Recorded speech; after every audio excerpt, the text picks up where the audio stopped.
Lucky number 13 on this countdown is a film that I wasn't really fond of on the first several viewings.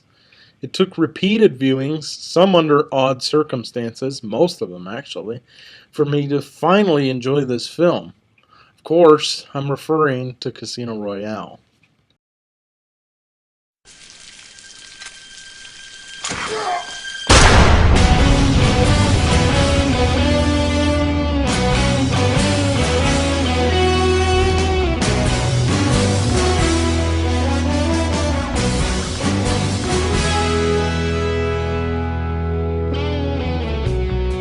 After earning his 00 status in the pre-title sequence, we move to Madagascar, sans lemurs, of course, where Bond is spying on a bomb maker.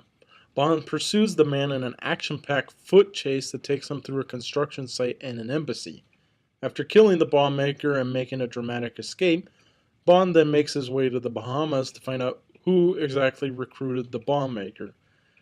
After identifying him and his associates, Bond tracks the man to Miami. The evil plot is to play the stock market so that profit can be made off the destruction of the world's largest airplane, which just so happens to be at the Miami airport. After an exciting, brutal chase, Bond manages to prevent the bombing, thus ending the most exhausting first hour of a Bond film ever. Bond learns that the man who was behind the attempted bombing is named Le Chiffre, who was playing a high-stakes poker game at Casino Royale in Montenegro so that he can try and recoup his losses from the failed bombing attempt. So, along with Treasury agent Vesper Lynd, Bond heads to Casino Royale to stop Le Chiffre from winning that game. After nearly being poisoned to death, and a little help from a CIA agent named Felix Leiter, Bond bankrupts Le Chiffre and wins the game. Of course, being a sore loser, Le Chiffre kidnaps Vesper and tortures Bond in a particularly brutal manner until they are saved by a mystery man who is working for the same organization as Le Chiffre. During his convalescence, Bond falls in love with Vesper and they contemplate leaving their respective jobs so that they can live happily ever after. That comes to an end when Bond discovers that Vesper is secretly working for the organization behind Le Chiffre, and despite a valiant effort to save her, Vesper drowns and the film ends with Bond alone. Even though it took me a few viewings to really like the film, I like Daniel Craig from the beginning. He really seems to fit the part of Bond on his first mission as a 00. Also, I like the chemistry between Bond and Vesper towards the end of the film. By that time, they just really seemed to care for each other. And they really couldn't have any other villain besides Le Chiffre, and it's easy to see why. He's pure evil. Even without his blood-weeping eye, he's perfect for Bond's first adversary.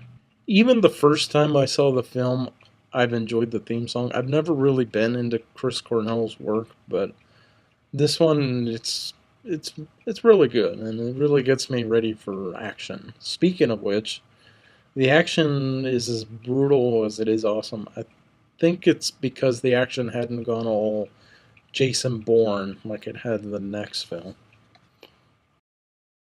There is some bad, however, but not a whole lot. Now, I love playing cards, and I don't mind watching other people play cards, provided that I'm in the room with them. I do not, however, like watching poker on television or on film. Whenever I see something like World Poker Tour on TV, it just bores me to tears. And yes, I know the main focus of the film is the poker game, but I still have trouble with that part, although not as much as I used to. The biggest problem I have with the film now is the pace. And especially near the end, in between Bond's torture and the finale in Venice, the film doesn't really seem to know how to end for a little bit. So we drag on for about 10 to 15 minutes longer than we should have. If the film wasn't nearly 2.5 hours, this probably wouldn't be such an issue for me. Now, as I said, I wasn't very fond of the film the first several viewings. What actually helped me to really like the film was viewing it with a Riff Tracks commentary. For those of you unfamiliar with RiffTrax, it is a downloadable commentary service that you sync up a commentary to a DVD or other way of viewing a film. And basically, what it is it's a commentary track where they poke fun at a film. Now, usually, the worse the film, the funnier the commentary. Although, for a film like Casino Royale, most people, including myself, view it as a good film, but I still find the commentary funny.